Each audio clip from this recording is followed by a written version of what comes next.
On this week's episode of Marketing O'Clock. Move over YouTube Shorts. Clips are the newest thing in YouTube headed your way. New exclusions are in the works for Facebook ads, and it's a topic we're just jazzed about. I was so caught up with Facebook's egregious choice of illustrations that I overlooked an even more insane explanation. And old Greggy KGB enlightens us on all things gambling. Sports investing, and why he won't be getting in on this week's Lucky 22. Hint, there's a lot of reasons. All on today's show. Marketing O'Clock is your weekly dose of digital marketing news, a proud part of the Search Engine Journal Podcast Network. We record every week from the Cypress North Studios located in beautiful Buffalo, New York. Tune in to our critically acclaimed Famous Friday news show for insights, updates, rants, and much more as we cover the full gamut of digital marketing for you. If you want to follow along, just check out our show notes or head over to marketingoclock.com for all of the links from today's articles. And please subscribe so you don't miss a single episode. Hey there, I'm Greg Finn. And I'm Jess Budd. And it is officially Marketing O'Clock. Here on February 5th, 2021. Remember, you can catch our Famous Friday news show on YouTube or your favorite podcast player each and every Friday morning. All your digital marketing news from the week. Powered by the digital marketing community. And if you want to join the conversation, hit us up. We're at Marketing O'Clock everywhere. Hey, Jess. Feels like we just did this. I'm having deja vu. Yes. It actually feels like 2019, but we recorded this yesterday on Wednesday the 3rd, only to find out that you didn't have any audio. Nope. So it was just None. me sounding like a crazy person, screaming and ranting into the air. For some reason, we thought the people wouldn't want that. No. So we're here doing this again. Nobody wants it. But Shep is obviously out. She made a baby, and Mark had a pile of work and is doing some stuff for our website. So he's out. And thankfully, we didn't waste his time yesterday either. Right. So, all right. Well, what's going on with you, Jess? Oh, man. Well, speaking of blast from the past, I had like a real world experience this weekend. I actually went to the store. I went to a bakery, which we don't get out much these days. Most people don't, I feel. And I got a taste for humanity again. Oh, a good taste. No, it didn't taste very good. Like a fresh baguette. No, well, so that's just it, right? I'm in the bakery and it's like an hour before closing on Sunday, on the weekend. So stock is low. You walk in there knowing that, right? It's a bakery. They bake things fresh in the morning. And, woman in front of me is giving the guy at the counter, this poor young teenage boy, a hard time. She's like, "Do you have any more fresh bread?" He's like, "No, everything on the shelves is what we have left." She's like, "You don't have any in the back?" What back, Greg? Is there like pandemic, a secret bread club? Right. Like, I don't know. And I'm not doing it justice because I'm not a very good actress, I've been told, but she was really rude to this guy. And I just felt like things are supposed to be in perspective now. It's a global pandemic. Like there's bread available elsewhere. You're just not getting your bakery fresh bread. I didn't like it. And I'm like, this is what we're coming back to once everyone gets vaccinated. It's kind of tough. I don't know. That's one thing not to look forward to. But our community on Twitter at Marketing Clock is fantastic. And just, I don't know if you knew this. You told me that story yesterday. I did. And I'm like, maybe I could tell it a little bit differently. Nope, it didn't change. What's new with you? Well, I have to update the folks on my non-hippopotamus experience. So my wife had booked another vacation. Again, I'm starting to think I should be the one booking the vacations here because if you recall last year in March, I was on the SS Corona on a cruise ship. Yeah. It wasn't during a pandemic, to be fair to me and to the wife. Then she tried to go into Pennsylvania where we're not allowed, and then tried taking me to Hippopotamus. And now, this time, I went to go do the experience with the animals. Mm-hmm. I thought it was like the Seneca Zoo in Syracuse, like a public zoo. This is a Joe Exotic-ish, but like a good one. Like if it was run really well, it's a private zoo. And I'm like, I didn't know this was like Tiger King style here. Yeah, I didn't think that those were good either. You say it was good.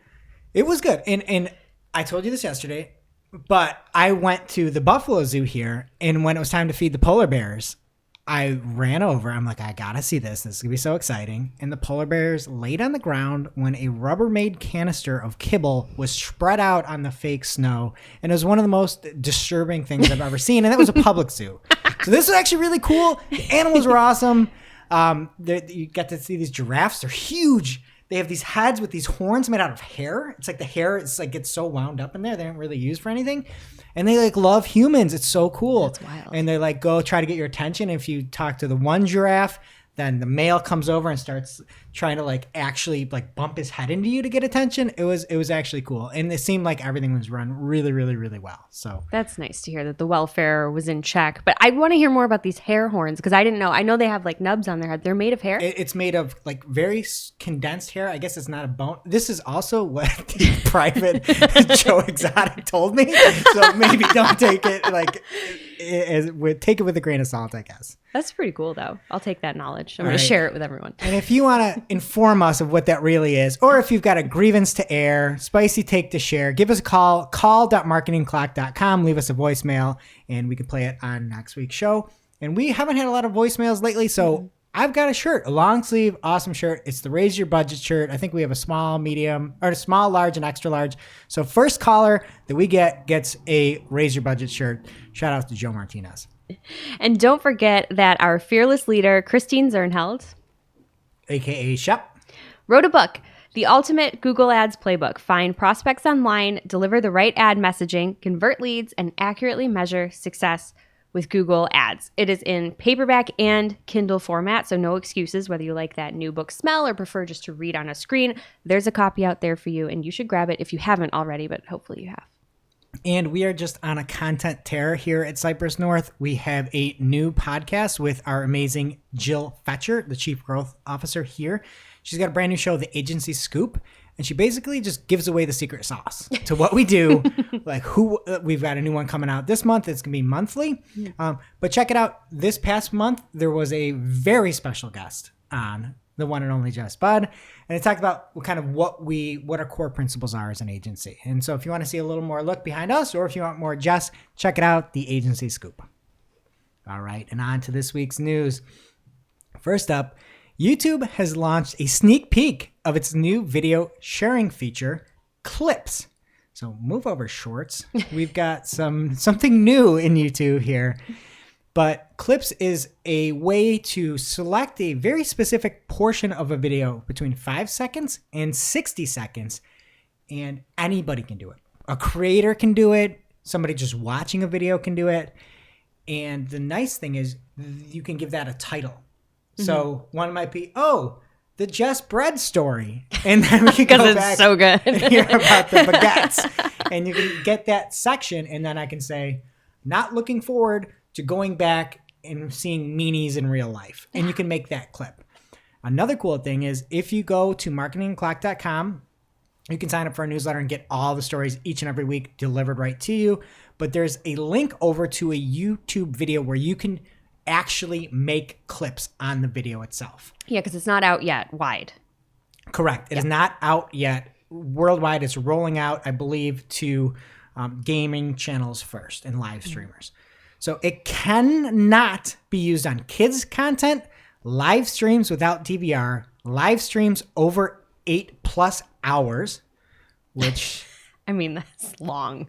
You need to clip that. You need to clip something that large. Are you doing the Truman Show? Is that what you're doing? I never saw that movie. Is it good? I never saw it understand either. the concept. Oh, really? Yeah. I saw parts of it where... I saw like little end parts, but I bet spoilers. I would like it. Yeah, I don't know. And then you also cannot use clips on premieres when they are live. So you can go back and post and do it.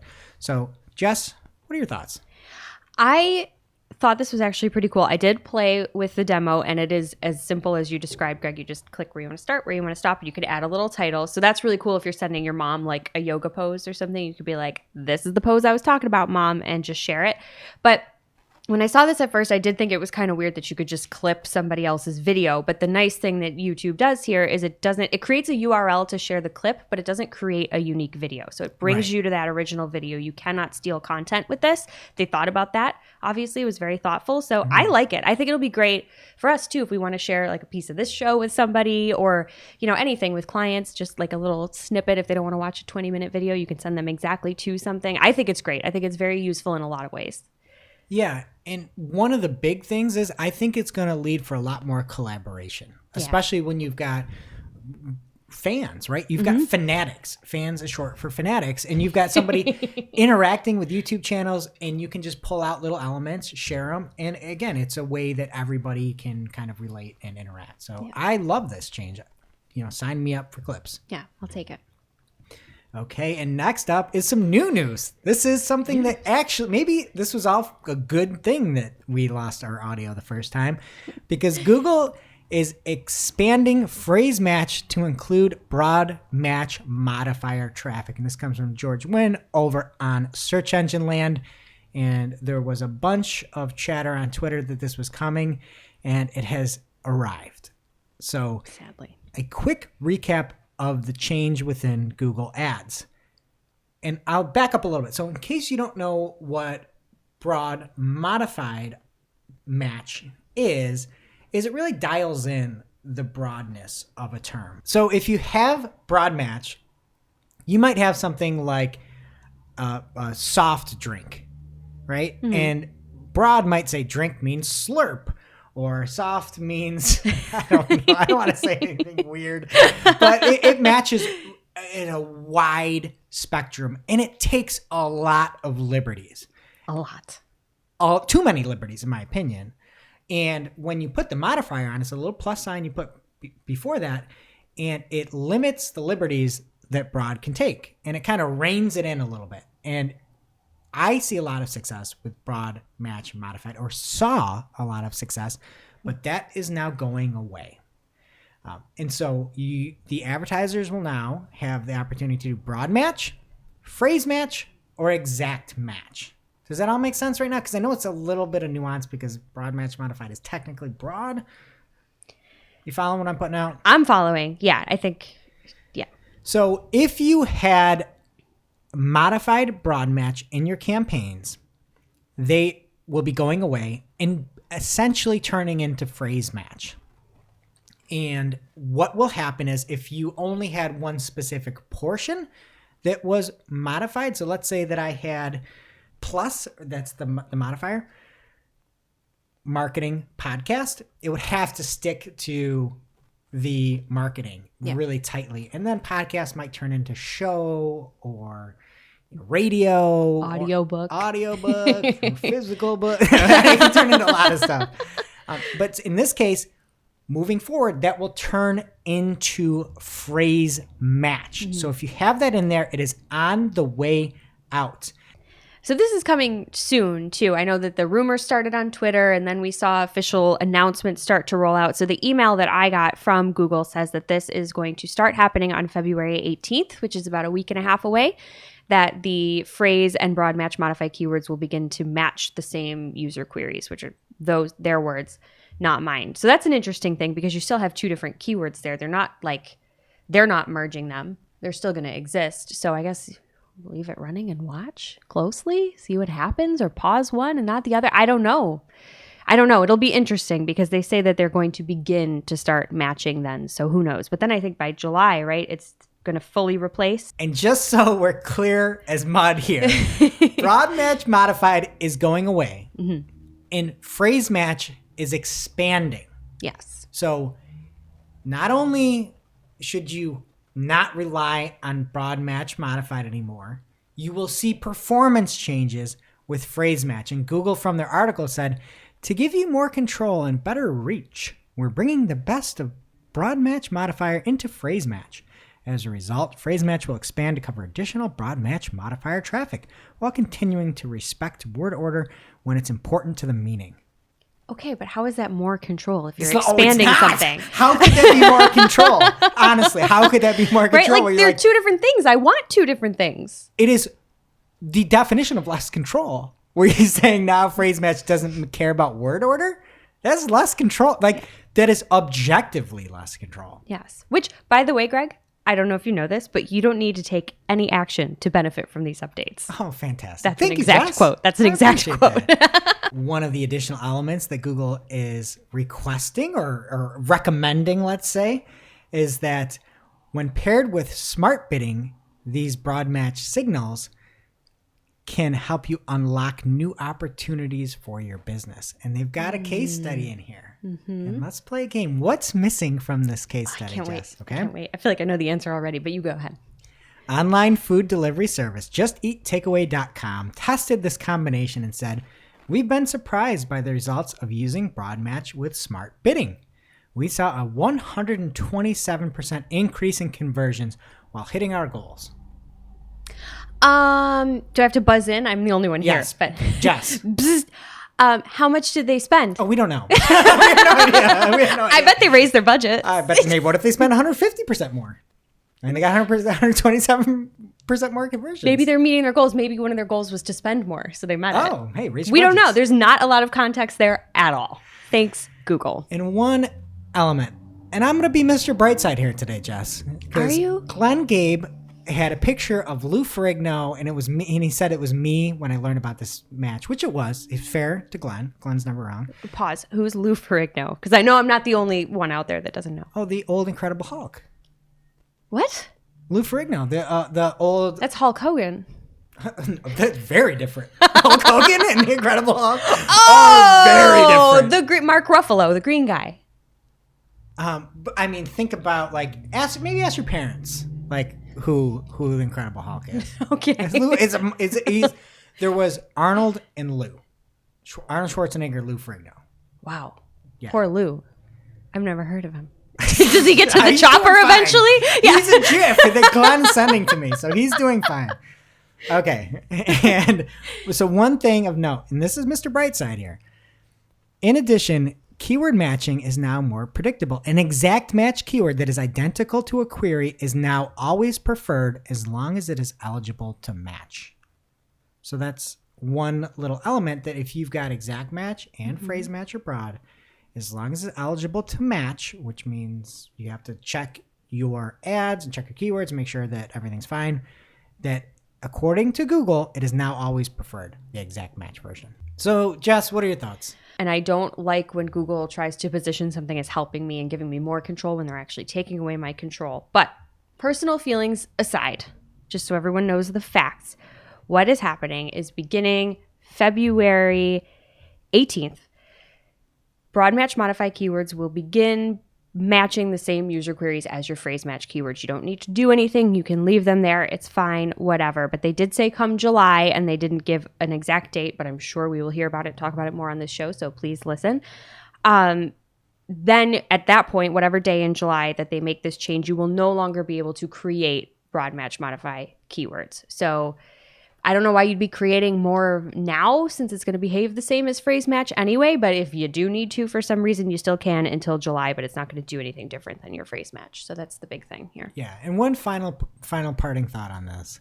Everybody's saying we saw this coming, and clearly we did. At some point, it's going to be consolidated again. At some point, it's going to be consolidated again, and it's going to be 2030, and we're not going to have keywords. And that's what it's going to be, and we all know that's coming. It still doesn't mean that we can't, that it's not the right thing to do. If I was a Googler and I had to ensure profitability down the road in 5 years, I would be looking at trying to fix the horrific close variant matching and some of the data loss and things like that. I understand everything's short term now, and it makes sense. I mean, this change actually makes sense currently because of close variants, right? Close variants match anything under the sun. Phrase match isn't phrase match. Exact match isn't exact match. And why have another match type in there? That doesn't mean it's the right way to operate, but I'm saying it makes sense to get rid of this. Do I like it? No, because broad match is near useless unless you use smart bidding like this. But you can't even get any information because you don't see the search query data.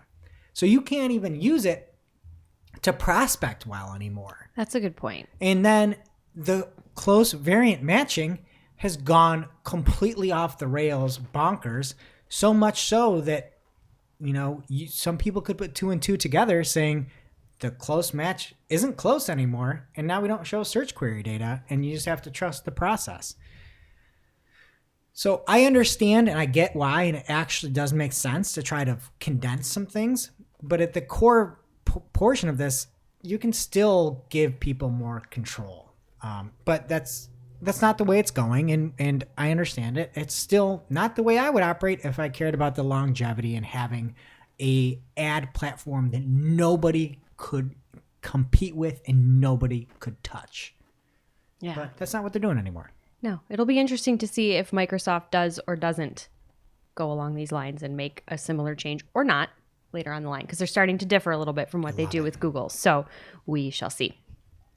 All right, up next from social media today, Facebook tests new topic exclusions for advertisers within news feeds. And I am just going to quote the quote from the article. So Facebook said, "We are planning to test a solution that will allow an advertiser to select a topic like crime and tragedy. That selection would help define how we'll show the ad on Facebook, including newsfeed. For example, a children's toy company may want to avoid content related to a new crime show, so they could select the crime and tragedy topic." End quote. And I think it's cute that they crime show. I feel like there's a lot more in the crime and tragedy topic that's not entertainment. So that's a very like the PC news. example. Yeah. Have you seen it? Did you see what happened at the bakery? That woman was not nice. No. And if I post about it, that children's toy company doesn't want to be next to it. It was tragic. It was tragic. And a crime against humanity. Anyway, I think this is a good thing. I will say that according to Facebook, and we know that they like to tell us how hard everything is, this is a very complex thing to tackle. So it's a small test right now with a small set of advertisers. Don't think you can go and turn these exclusions on yet. They said it's going to take a while to test. They said much of the year. So A, good for you, I guess, for being honest, but B, it better work than when we get it if you're going to take that long to test it. And I should also note that this is different from the existing video topic exclusions that are already out there. It's, again, for the newsfeed, and it's supposed to be a larger list of categories. It's weird how they're really quick on that Apple iOS 14 stuff. That rolled out real fast. Well, that's important. Advertiser control is not important. Money is important. I don't know. The news feed, though, on Facebook, if we're being honest, is kind of a mess. There's a lot going on there. So I really like this as an option, and I can't wait for it. Patience is a virtue, so I will wait for it. But I don't know. I mean, you want this, right? Yeah, and while I kid a little bit here, making sure that you're not showing around specific events is very beneficial. It's a big and deal. it's one thing Google Ads does a phenomenal job of. And doing this and actually giving people more control is something that I love. So if you're saying, yes, you want to go full Scruff McGruff and take a bite out of crime and tragedy and get it out of your targeting, I'm all for it. It can actually help people and should help people spend more money because they feel like it's going to a safe location. Yeah, which is all good. And do you think maybe that whole year-long estimate is just a PR move and they're going to surprise us with it in like a month and then we're going to think they're the best? No, not at all. I'm trying to be Mr. Brightside like you. Okay. All right. Next up from Google, there is a new triple dot feature in the SERPs. And Google put out a blog post called "A Quick Way to Learn More About Your Search Results." And from the article, they say, when you search for information on Google, you probably often come across results from sources that you're familiar with, major retailer websites, national news sites, and more. But there's also a ton of great information and services available from sites that you may have not come across before. And what you can do is look at this. Yesterday, you called it a little traffic light with no colors. On it. It's kind of like a grayed out traffic light. Mm-hmm. You can hit that next to a result in the search engine results pages, and you can get more information on the site specifically.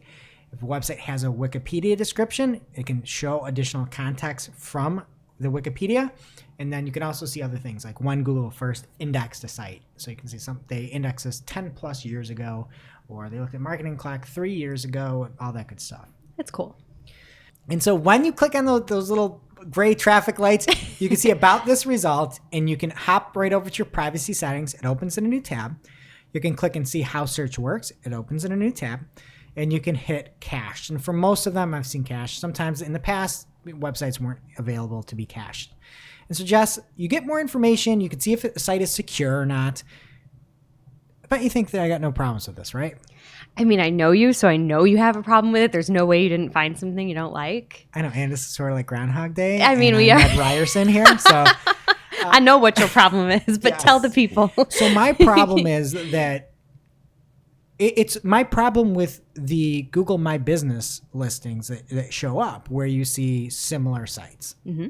And what can show up in this about this result beta is a similar bubble that you can click on.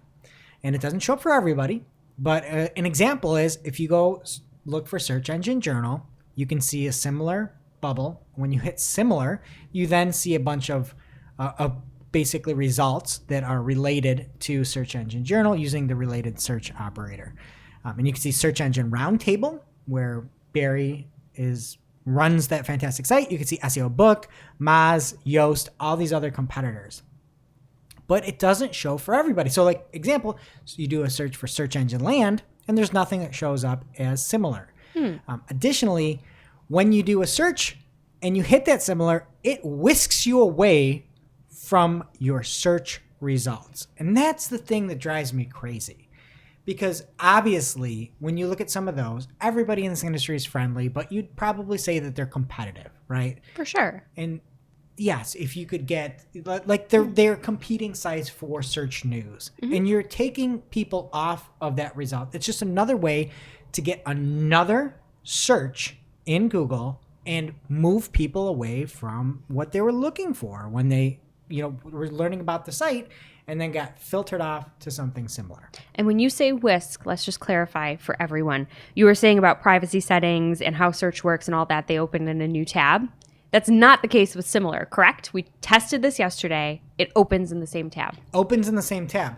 That's a big deal. And it opens competitors in the same Google's tab. credit, if you do a search for Google, and I'll put it in the show notes, do a search for Google on Google, hit the little thing, see about this result, and they have similar bubble there too. And do you know what shows when you hit the similar bubble? I do because I'm looking at it. Nothing. There's nothing similar to Google. I'm like, oh, I wonder if DuckDuckGo's here. Nothing. So only if you're not Google will you see some results in similar. That's sad. Like, at least be honest with yourself. Look in the mirror, Google. It's stupid. This is all stupid. I don't know. I hope, though, that we do, if this is going to be a thing, I hope we can get some Search Console reporting at some point about it, because it would be nice to know if people are clicking, looking for more information about your site before they land there, because then maybe you need to work on your snippet if you're not giving folks enough information about who you are, or just knowing that they want to dig in more. I feel like that would be helpful to know. So maybe we'll get that someday. Wish list. It's not on my wish list, Greg. Bread. Well, I went to the bakery and they didn't have any, and I can't believe there wasn't any in the bag for me. No, what's not on my wish list is Instagram taking features away from people. Mine too. Right? It's not on my wish Not list, on surprisingly. my wish list. So Instagram is testing removing the ability to share feed posts in stories. And social media maven Matt Navarra shared a screenshot of a notification from the platform, and it says, testing a change to sharing to stories. We hear from our community that they want to see fewer feed posts in stories. During this test, you won't be able to add a feed post to your story. And then the only thing you can do is hit OK. So this test is just being performed, just being tested in a few selected regions. And according to Instagram, they don't have plans to roll this out more broadly. But I just feel like, why are you testing things if you're not thinking about making it a thing? I don't know. But it's also not going to make people happy, right? I see a lot of feed posts in stories when I look at stories. Do you? I don't look at a lot of stories, but when I do, they do jump out. And I would say that it is a storified feed post. Totally. I don't ever see anybody just put a post out and it's just a post. People say, look, I just bared my soul of what's been going on this past week. Check out the full post and you can see the journey. You usually get there and there's some write-up or something like that. Yeah. Or, there's just more information. So I do see them, but I think that they're very story-like when I see them. People are definitely taking advantage of the story functionality when they share a feed post to their story. And I think the whole point here was Instagram is trying to get people to create content specific to the post type. So I get that. But to your point, you're promoting things and you're able to do it's kind of like an ad for yourself, and you can keep people on the platform. So I don't see a problem with that. And also, as somebody that is just sick of the feed and the scrolling, sometimes I log into Instagram and I just look at stories. Right. And you've got two different products. Right. You've got stories and you've got posts, and letting them cross-pollinate seems to make sense. Why is that a problem? Yeah. I don't know. And you know why this isn't going to work? Why? Because when you are on a story, you're keeping people on Instagram when you send them to a post. Right. Instead of swiping them and going off those stories, you're keeping people on the platform, in the environment. And that's why I don't think they're going to actually get rid of this. It's going to be like the hearts, where they're like, oh, you guys aren't mature enough to handle the hearts, and we're taking them away. We heard from the community. And then 6 months later, they're like, oh, we heard from the community. People actually really like the hearts. They're back. Yeah. And you're going to hear from the community that people are using stories to promote their posts. And if you don't like that, then maybe your stories functionality isn't what people are looking for. And maybe that's a you problem. Instagram. And like we talked about 3 weeks ago with that one influencer that was talking about how it's near rocket science to figure out what Instagram wants in a particular week compared to TikTok that just wants engagement and people to watch things. Why not just let people share a post? Right. If that's how they're using your platform, Yeah. at least they're using your platform. And guess what, Jess? If I'm following you and I'm consuming your stories and you're putting out a lot of stories and I don't like it, Just unfollow me. I can unfollow you. Yeah. You have that power. You would never unfollow me. Never. No, never. No. No. The other thing, too, that's interesting that I just saw in the news was that, and this is just a test, but Instagram is testing a vertical scroll experience for stories, too. So maybe this is just one big play to become TikTok. I don't know. But to your point, TikTok's letting people just use it and not trying to be some mysterious black box. So I don't know. We shall see. But things are happening on Instagram and whatever. I'm sure we get it back. Now it's time for this week's Take of the Week. This is a #fire digital marketing take with extra spice served up for you. We simply deliver the take for your consumption. We give no opinions. We don't influence. You make the call. And this week's Take of the Week comes from Zach at ZMSTE on Twitter. And Zach says, Dear #FB ads chat, #PPC chat. One quick tip for ads manager if you are frustrated. Emoji number 1, reset ads manager. Emoji number 2, close all your FB and IG tabs. Emoji number 3, delete all cookies and content for Facebook and Instagram in your browser. Emoji number 4, head back to ad manager and realize it did nothing because it's awful and where he just put his hand across the keyboard. I want to do a slow clap for this tweet because it got me. When I first saw this, I was tricked. I was ready to follow the steps. I know. It's like, oh, he figured something out here. Nope, just the truth. No, he found the truth. The sad, unfortunate truth. Thanks, Zach.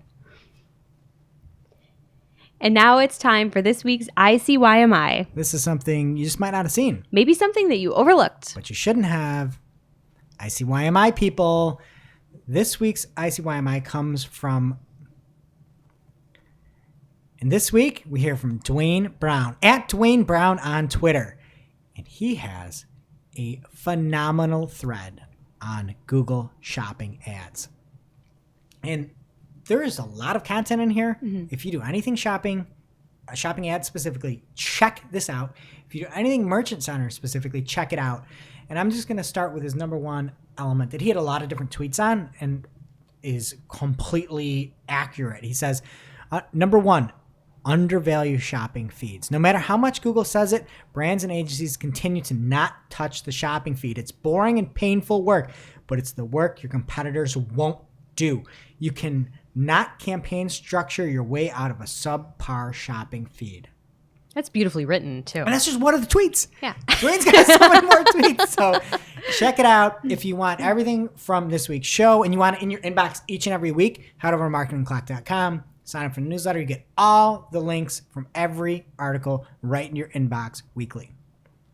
Now it's time for this week's lightning round.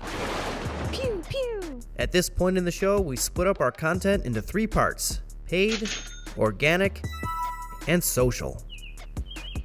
First up in the paid universe this week, Greg, I hope you are not into antiques because Facebook is getting rid of your old data. Wow. You didn't laugh when we did this yesterday. You're not laughing now. No. But I am. Okay, so as of February 23rd, Facebook will begin gradually rolling out a change that limits advertiser data to a 37-month maximum, which is a completely arbitrary number. That means anything older than 3.0833 repeating will be removed from your account.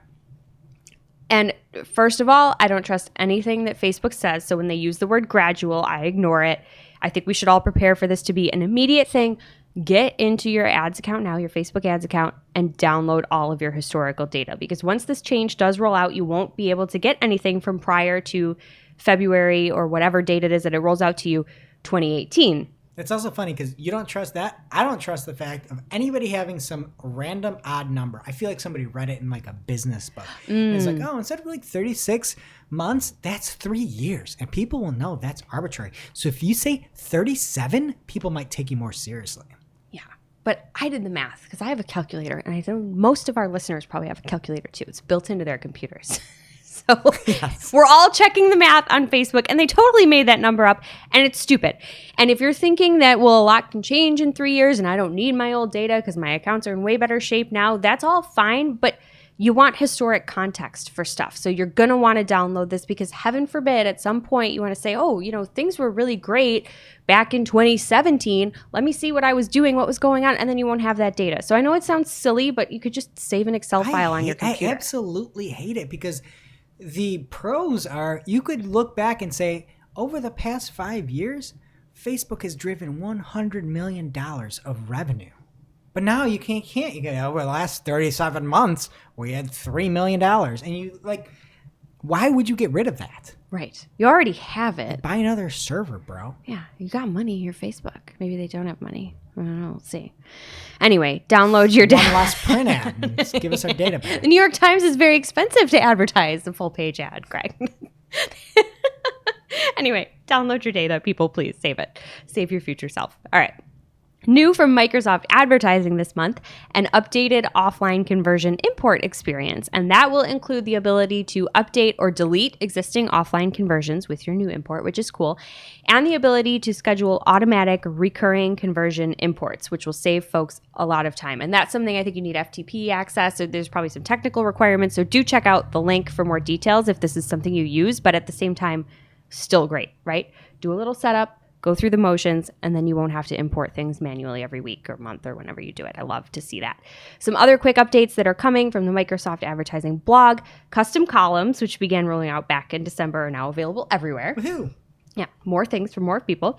Asset reporting for responsive search ads is being expanded to include cross-campaign data, something maybe you didn't think you needed, but Facebook's taking away. Microsoft giveth, love it. And dynamic search ads as well as promotion extensions are rolling out to new markets in Europe, North America, and Australia. So again, subscribe to our newsletter to get the link for more information on which countries are getting which features because it is a little bit different. But again, more things. Microsoft is just saying, here, you can have things. We love you. Please use our platform. Love them. Love it.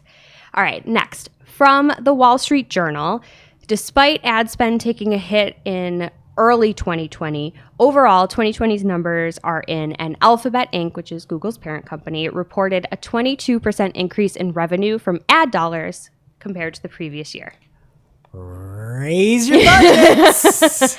Amen. So that is probably where that's coming from. People just applying recommendations. They see it in ads editor. They're like, ooh, I want that.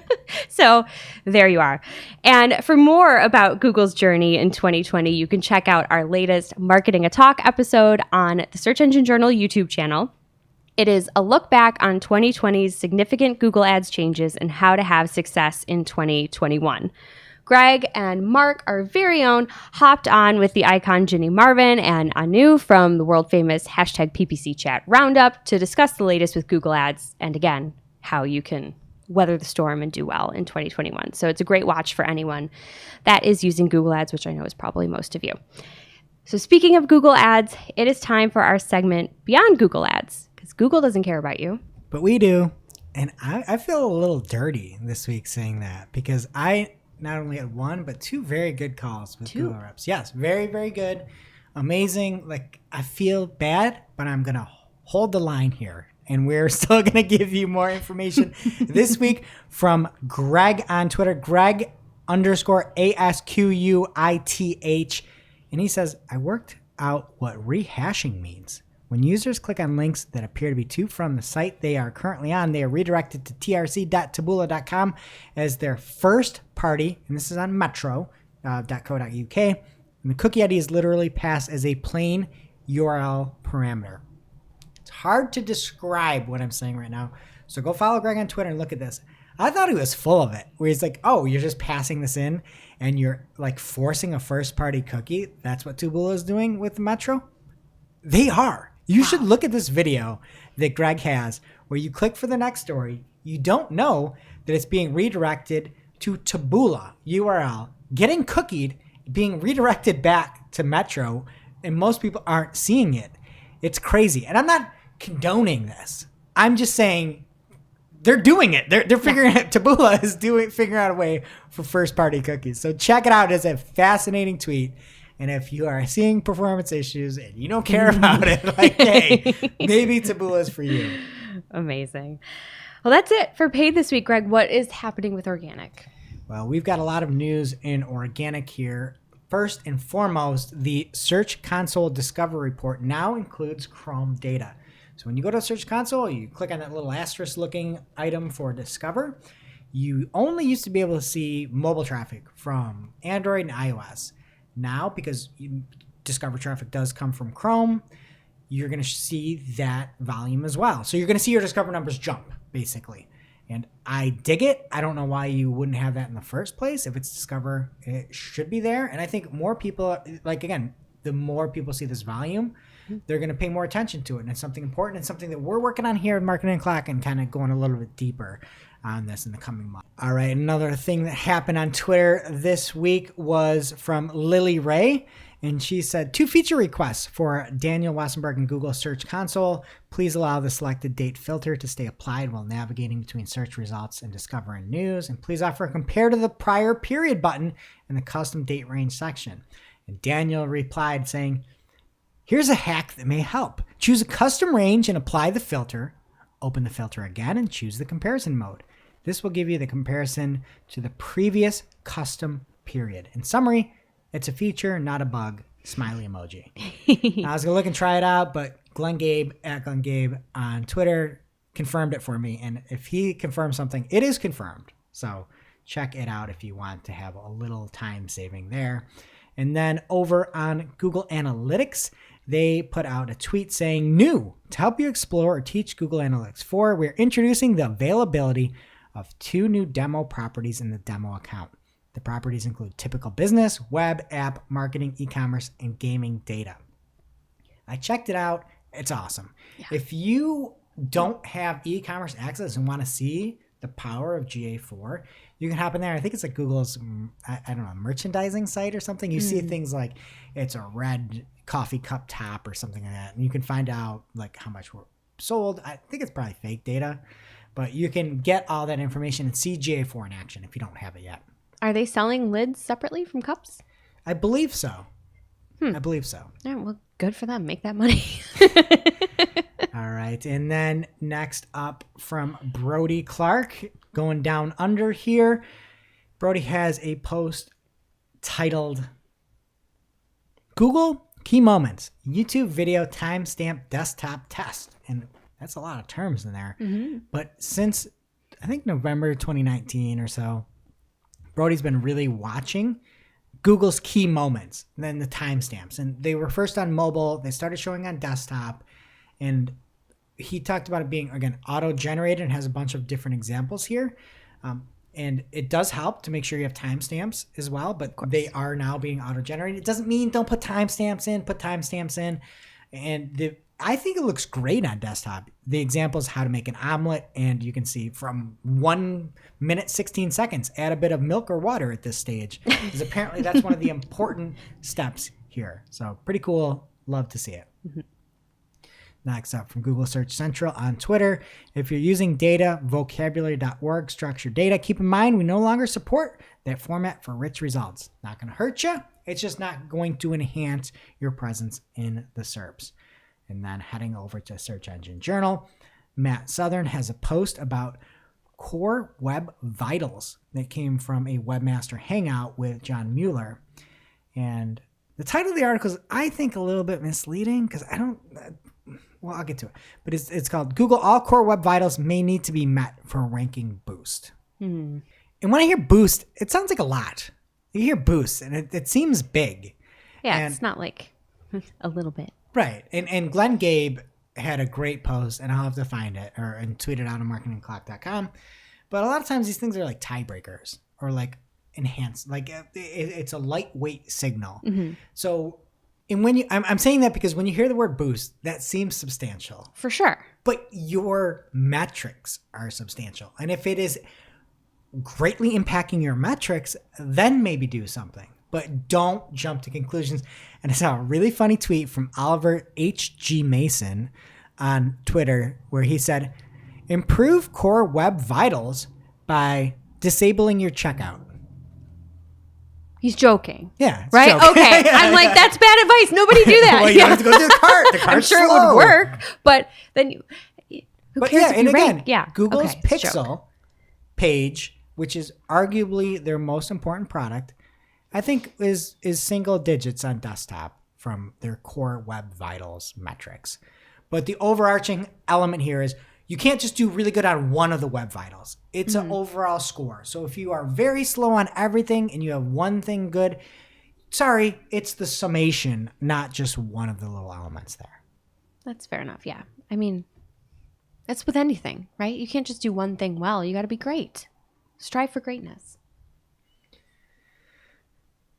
And next up from Google and Search Engine Journal, Matt Southern has another one. Google updates shopping search results with Black-owned label. And this is a phenomenal new effort by Google and a really great blog post that they had over on the Google blog. So check that out. And the big thing is, if you sell product on Google, you can now get a little icon. It's the kind of cool gradient heart that we talked about before for my business. It's now for shopping. So you can get a little bit extra exposure there. And if you are a Black-owned business or identify as a Black-owned business, you are eligible for that right in Google Shopping. If you want access to it, hop into your Merchant Center, go to the tools in the settings menu, then go to the business information, and in the About Your Business tab, scroll down to the business identity attributes, and then hit the toggle button next to identifies as Black-owned, and you can turn that on or off. I haven't heard of any verification methods for this. Do not do something stupid and try to ruin things. And this is a very nice feature that Google made. Please do not spam this, people. Yeah. It's sad you have to say things like this, but as long as you're Black-owned business or you identify a Black-owned business, this is available for you. All right. And we have another article from Search Engine Journal, Roger Monti, Martini Buster. And Google is improving the Web Stories WordPress plugin. So if you're big on web stories, we had a great marketing talk a few months back with Glenn Gabe and Samuel Schmidt. And there's new page layout section and animation. There's new border style designs where you can do some cool rounded stuff in there. There's more animations on the way, and there's pre-published checklists and bug fixes, so you can see it too. So more stuff coming in web stories. You'll love to see it. And lastly here, Google Stadia is shutting down its internal studios and changing its business focus according to Kotaku. And Google will not be holding the line on Google Stadia Studios, and instead will bring their 2 studios located in Montreal and Los Angeles to a full-on game stop. Neither has released any games yet, but it will impact about 150 developers, according to a source from Kotaku. And apparently Google is going to try to find those developers positions at Google. I hope so. That's nice. Nice of them. And all the projects that were happening at those studios appear to be canceled. So anything beyond a 2021 window is going to be canceled. And so it's a little bit more clarification in the Stadia. Again, they wanted to try to actually compete and have some unique content. Doesn't sound like that's going to be coming anytime soon. So it was fast, the cancellation. I thought Google was going to go full diamond hands on this, but it appears that Stadio isn't heading to the moon either. Are these like poker jokes or conspiracy theories or Wall Street Bets jokes? Oh man, I mean, I'm a gamer and I didn't get it, so You're not a gamer. What's in social? All right, first up in social this week, new and exciting things from Instagram. The platform has added a recently deleted folder where users can now go to restore content that they've deleted within 30 days of deleting it. A lot of people, when their accounts get hacked, the hackers like to remove the old content, right? So if you get control back of your account, then this way you can actually, hopefully if it's within 30 days, you can go back and you can get your old content. So that's really nice and super cool. But the bigger news for professional marketers, because I know that's all of you listening, Instagram has launched a content publishing feature in their API, which is huge. This means that scheduling and posting to your Instagram feed will soon be possible from third-party platforms. I say that again. Scheduling and posting to your Instagram feed will soon be possible from third-party platforms. Woohoo! Yeah, right? That's a really big deal. This stemmed from the groundbreaking revelation that Instagram had, and this is a quote, "We've heard from businesses that they don't publish content on Instagram spontaneously, but rather plan their posts ahead of time."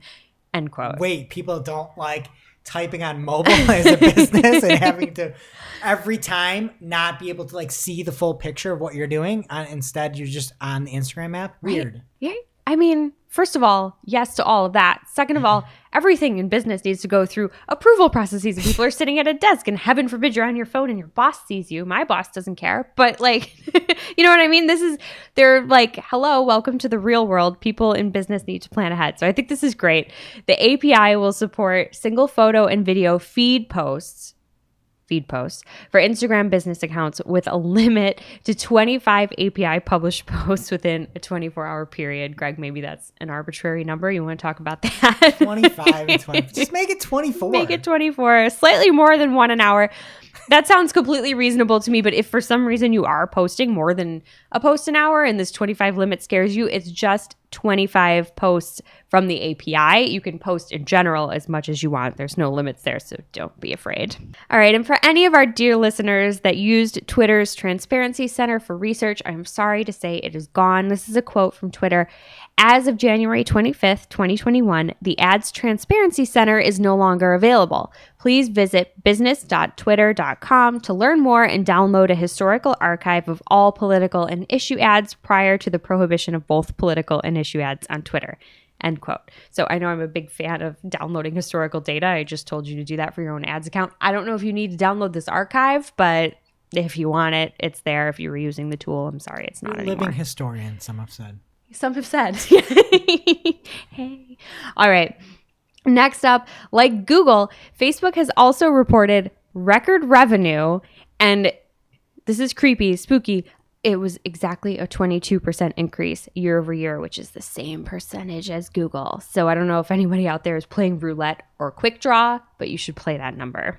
Don't play that number. Don't play roulette or quick draw. You don't like quick draw? You sit there like eating your hot dog at a diner and watching the numbers come up on the screen? No. No? No, because the payout is so low. Well, I mean, yeah, but you don't want to do really risky gambling, do you? Do you gamble? Maybe the definition of the most risky gambling is you're putting money into something that has the lowest payout. I don't know. Like the lotto. Like quick draw might have the lowest payout. Are you looking it up? I Yes. feel like you're looking it up. What's wrong with the lotto? They have great commercials. They have great commercials, but I believe out of every dollar that goes in, 60 cents or so comes back out, which is horrible. You're actually better off playing roulette. Your odds are actually better that way. Maybe that's why the lotto has money for great commercials. Yeah, maybe that's why. It's a vicious cycle. No, that is gambling. Oh, well, you're into gambling, I aren't do you? sports investing. I invest in sports teams. Okay. When I think I have an edge. Only if I have an edge, though. But then it's not. Well, no, you didn't call it gambling. You called it investing. That all makes sense. I got your GameStop joke earlier, by the way. Speaking of investing, I follow the stonks. Oh, we need Shep here. Stonks with Shep. Did Did you find the payout on Quick Draw, or should I continue with the news? No, I can't find the payout. Okay. Somebody can let us know on Twitter @MarketingO'Clock. All right. So back to the news. In a recent earnings call, Mark Zuckerberg said that Facebook increasingly sees Apple, quote, as one of our biggest competitors, end quote, which I thought was interesting because I know Apple poses a threat. I feel like threat would have been a better word. They're not like competing with Facebook. They don't have their own social media network, but whatever. That aligns perfectly with their move to test their own in-app prompts to encourage users to allow data tracking. So in a screenshot shared by Axios, you can see that there is a prompt to allow tracking or not, but also some background information on why Facebook wants to collect your data. And we'll have it on YouTube if you're watching us. It's really cute. They have a nice lady and she's looking at her phone. She's got flowers. She's got coffee. She's got a book. She's just like chilling out, having a great time. And then beneath her is a really cute attempt from Facebook to stay on brand with their New York Times ad. They say, allow Facebook to use your app and website activity.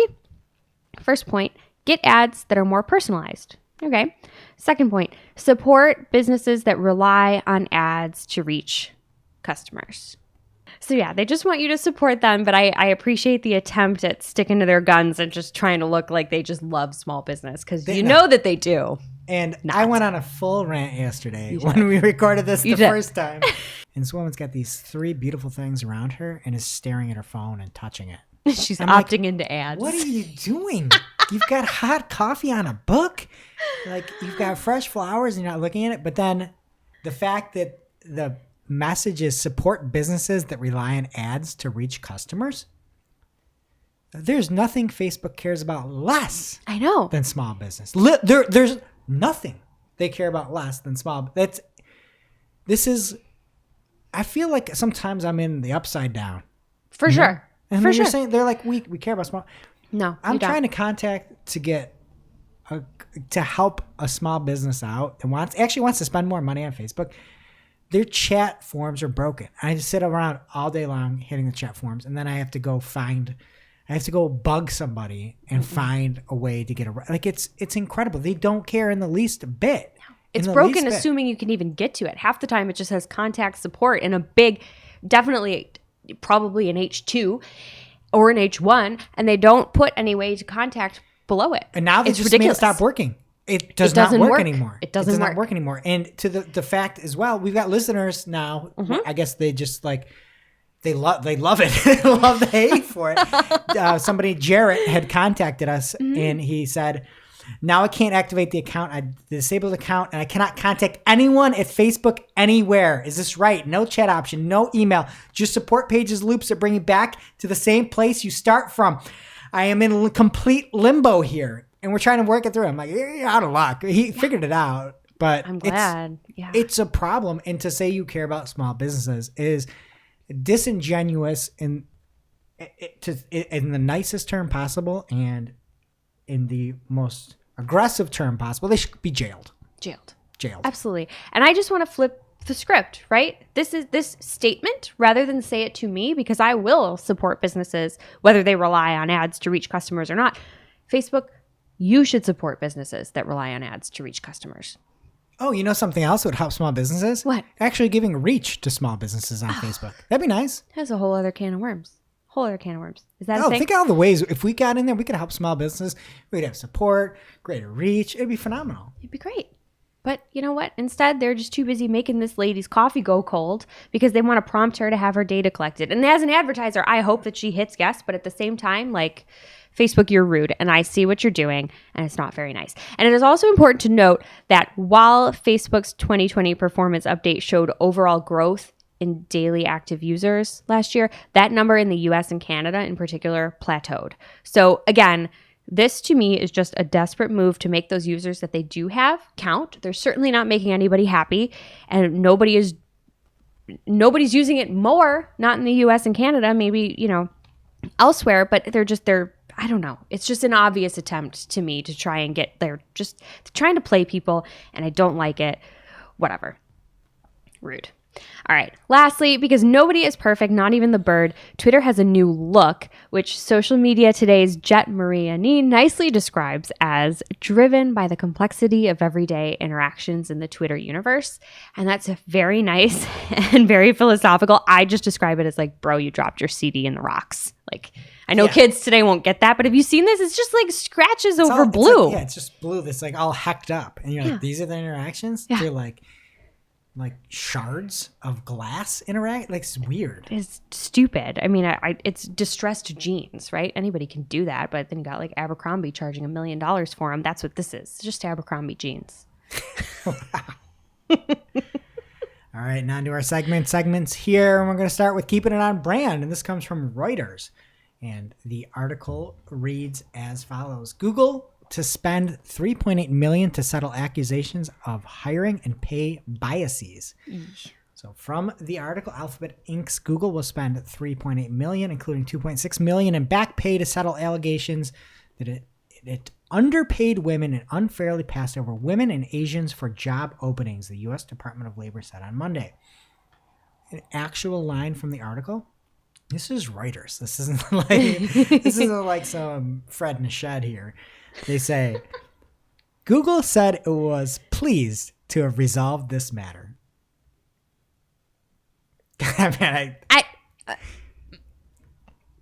Okay. Maybe don't have the matter. I mean, of course you're pleased it's over. Just washing your hands, throwing money at people? Come on.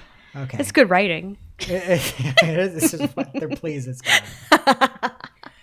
All right. And in sadder news, unfortunately, Hamlet Batista has passed away, a legend in search. Unfortunately, I never was able to meet him, but he was the go-to on anything SEO and Python related. Just the absolute number one go-to. And everybody I've ever talked to had nothing but fantastic things to say about Hamlet. And over on GoFundMe, Lily Ray has a donation to go to his family there. So go check that out. And if Hamlet has impacted you, help out his family there.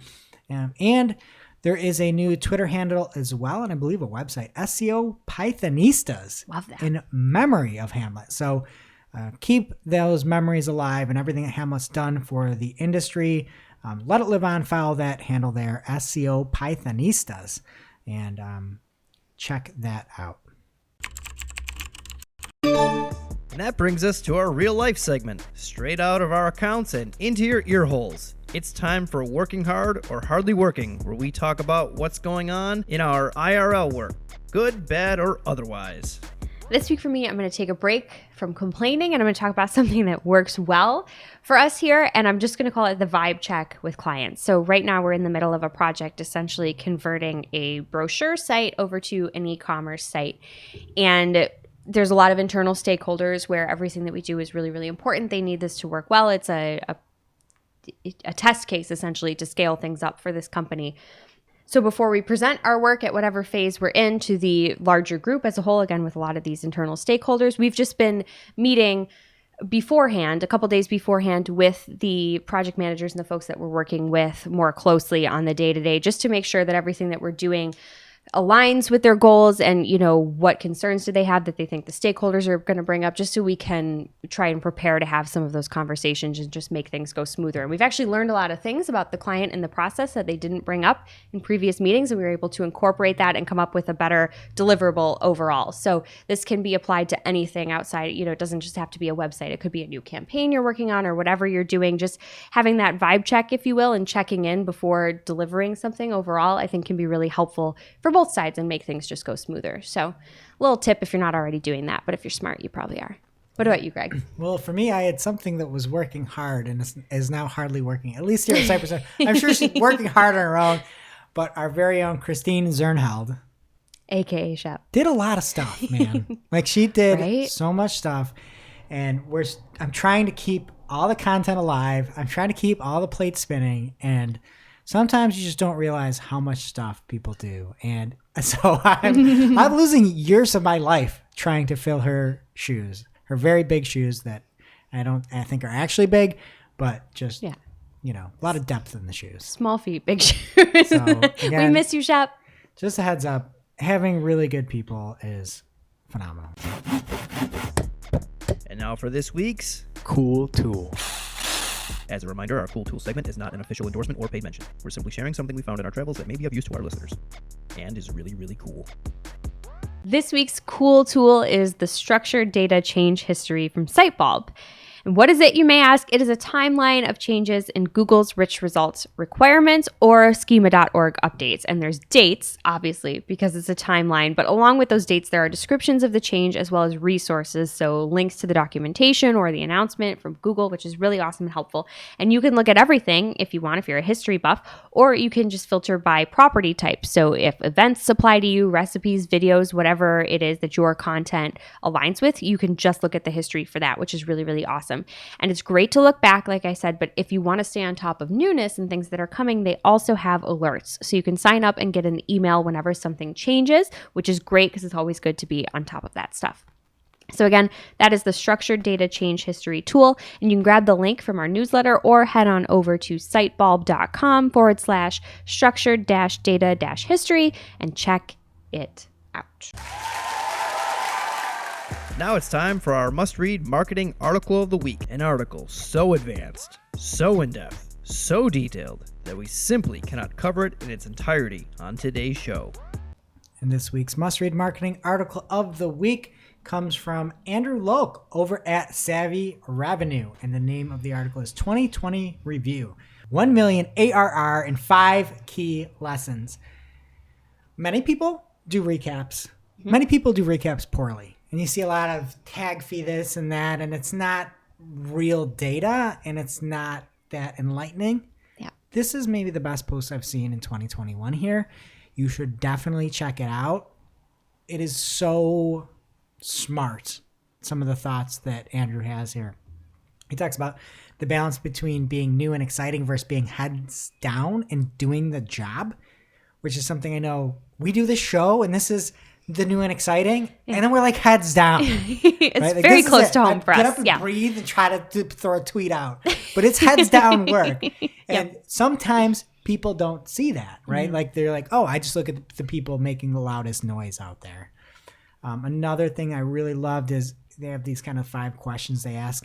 Does it serve our ideal client? Do we have the capacity or headspace for it? Is the expertise available internally or externally? Will not doing it hurt us? And how big is the opportunity? And that's about bringing new clients in. And this is my favorite part of the article. I'm not. There's still more to the article. So check it out. It's not a spoiler. It's just really good. A favorite. And I don't get excited about other things. I love this. And he says, agency or just a group of freelancers? We talked about this last week, where Sam Tomlinson at Digital Sam I Am talked about smaller potentially being better because you got nimble people that know what they're doing instead of a huge corporate account. And Andrew this time said, I speak with a lot of agency owners, and one of the things I constantly identify is whether an agency is actually an agency or if it's just a group of freelancers working together. Most agencies are just collections of freelancers, in my honest opinion. My definition of an agency is an organization that has a clear philosophy, frameworks for how to work, people executing their work based on those frameworks. Now let's look at the opposite. A group of freelancers will work independently, be very channel driven, i.e. they only talk about SEO, PPC, email, etc. Pitch the channel. They will say, we do PPC, but they offer no aligned process on how to approach tracking, overall campaign structure, growth, etc. And as us, an actual agency, you talked about this last week with on Jill. The Agency Scoop with Jill Fetcher, our new podcast, where we look at the pillars, the core principles that make us up as an agency and why we think we have a competitive advantage over other folks out there. And don't go too small, right? Like, don't find somebody that is a group of people that don't work together, aren't on the same page, like, you want people that are there for you and have that cohesive experience. Or don't hire an agency, then hire in-house. Or freelancers, hire them yourself. It is a phenomenal article. Thank you, Andrew. All right, that does it for today's show. It is now officially not Marketing O'Clock. Remember, you can catch everything from this show over on our newsletter or on marketingoclock.com. And while you're there, please be sure to subscribe to the pod and the newsletter so you don't miss a single link or episode. And we will see you next week. Thanks for listening to Marketing O'Clock, part of the Search Engine Journal Podcast Network. If you're looking for more information on today's topics, head over to marketingoclock.com for links to all the articles that we covered. And please be sure to subscribe so that you don't miss a single episode.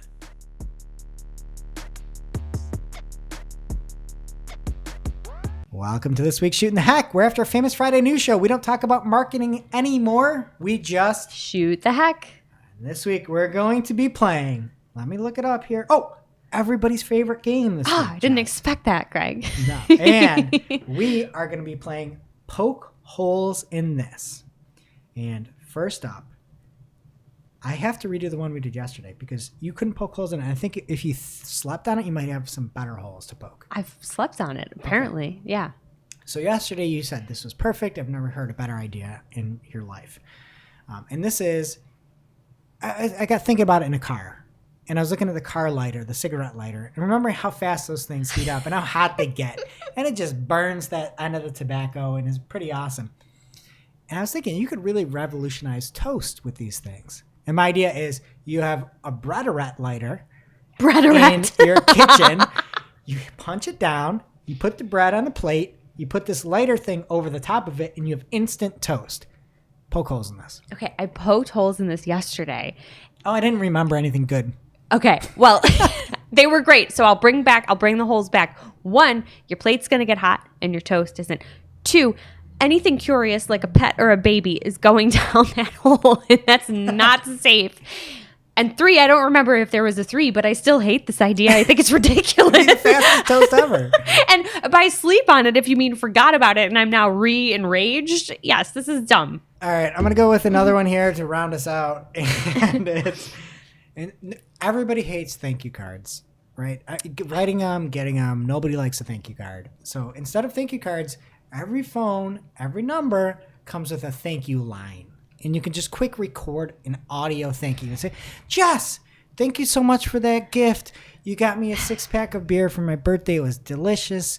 I really appreciated it. Colby had one. We really enjoyed the beer. Thanks again so much. It's easier on the person saying thanks. It's a better thank you. And every phone will be equipped with a thank you line. Poke holes in this. We talked about this yesterday. And I don't think it's a bad idea to have as an option, but I don't think it should have to replace thank you cards because we talk about Shep, right? We miss her. We love her. She does great work. You know what else she does really well? Thank you cards. And I cried from the thank you card that I got for her baby gift. You cry when you see a ladybug. They're beautiful creatures. I know. Yeah, I'm just saying, like, to give the folks context. Okay, but I just think it's a nice option, and that was a beautiful voicemail that you just left me. It was very touching. But I don't know. I feel like a thank you card, like, yeah, it's a lot of work for people that send them, but some people really have a knack for it. And if they have to leave a voicemail, maybe they're not as good at speaking, and they need to take 25 minutes and write a card. And I say I let them. No. And we will see you next week. Thanks for watching this episode of Marketing O'Clock. If you're looking for more, we release new episodes every Friday with all the digital marketing news of the week. You can listen and subscribe wherever you consume your podcasts.